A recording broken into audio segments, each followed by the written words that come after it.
Hey everyone, welcome back to my channel. So now that I have for you today statements that was given out by the NHL. As we know, a lot has come out with more details regarding not just the next steps for the NHL and its process of coming back to play with Phase 2, but also the details in regards to the playoff formatting and pretty much giving as much clarity as one could ask for except for the actual dates when hockey will finally start up again.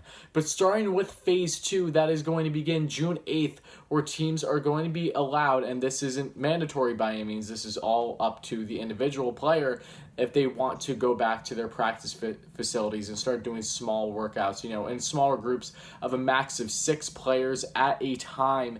But that is not going to be the case for every single NHL team, as not each state in the United States right now and in Canada has opened up to allow teams' practice facilities to start. I know that certain states have and certain states haven't. So because of that reason, I don't expect everyone to be on the same pace necessarily, but it's a good step at least knowing that for the states that are open and are allowing these facilities to be used, that can now be utilized for players that do want to get in there, that are ones that are already in the US or in Canada and are ready to start practicing and pretty much get warmed up and ready for hockey to start up sometime later this summer. My guess is either the last week of July or right in the beginning of August. I don't think it's going to be anything different than that. But that is great news, of course. And then you also have to add in what is going to happen now when it comes to the playoff formatting. So as we know, there is going to be a first qualifying playing round, if you will, that is going to be around 5 games for teams that were either just out of playoffs or just made playoffs for all those playing games to happen. And then that's going to be a best of 5 series, as you know. And then everything else after that for playoffs is going to be a best of 7 series, just like it has been in the past. So that's great, of course. But the thing that is very interesting is not just that, of course, you have the round robin that is going to happen in the NHL as well, where the top 4 teams from each conference, the Eastern and Western Conference, are going to do a round robin, all play each other, I believe, at least once, or I'm not sure how they're going to format that, but whoever does best in that round robin will be the first seed for the playoffs, and then it will go down the list first, second, third, fourth. So besides that, the interesting part of the playoff format now is that the seeding is going to change after each round. So this is a stipulation. After each round of playoffs, the highest ranked seed is then going to face the lowest ranked seed in their conference. Same thing with the second and third ranked seed. So what makes that interesting is this is a completely different format that the NHL has ever had before, or at least in my lifetime. So this means you can very well have different matchups than, say, predictable ones like in the past when you normally fill out your playoff brackets, if you're into that kind of thing. Now that's going to be subject to change as the seeding is going to vary each playoff round. I know from just early reports and comments that I've seen from people on social media since the statements has come out, a lot of people like this format and a lot of people don't, as I kind of figured. I'm honestly in between. It seems a little bit too much to just start up hockey again, in my opinion.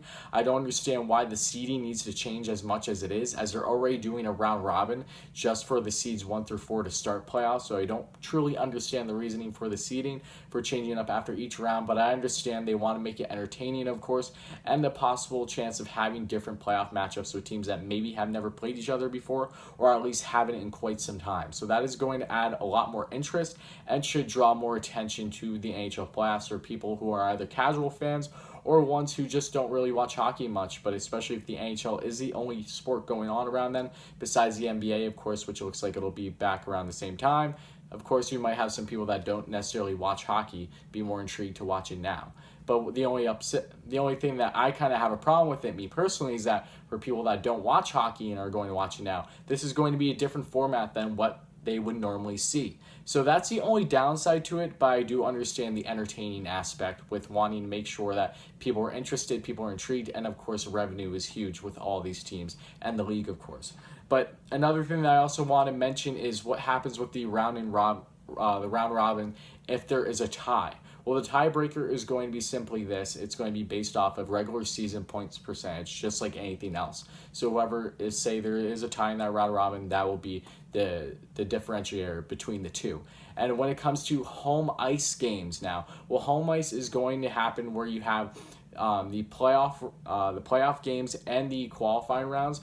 The home ice is going to dictate based off of seeding.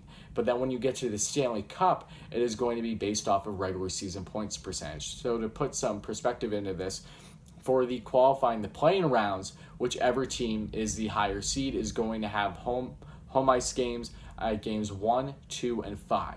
Then for all the normal playoff round games, the best of 7 games, home ice will be given to the teams for games 1, 2, 5, and 7. Obviously, with the other games going to the team that is lower seed. And then when you get to the Stanley Cup, that is going to be the same thing, but with point percentage for regular season. So the team with a higher point percentage will have home ice in games 1, 2, 5, and 7. And this is all assuming that these games would go to 7, because obviously not all of them will. But that is all the recent information that has come out regarding the NHL and its format. I would really love to hear your feedback on what you think is going to happen going forward. Do you think that there is, say, going to be more info than what we already know coming out? Do you like this kind of formatting? Are you for or against the kind of seeding that the NHL is really going in the direction of? Like I said, I'm kind of up in the middle about it now. I understand both sides truly, but I would love to hear your feedback if you have any thoughts regarding any of this. And you have to be excited that hockey is coming back sooner than later, right? Please let me know all that in the comments. I would love to hear it. But with all those things being said, thank you all so much. Please subscribe if you haven't. I just do consistent NHL content on things that I feel should be made a video of, and this was definitely one of them, as the NHL came out with more details from their statement regarding all things leading up to hockey coming back sooner than later, hopefully.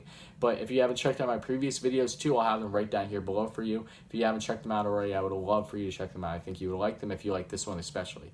But thank you all again so much. I really appreciate it, and I'll be back in a day or two.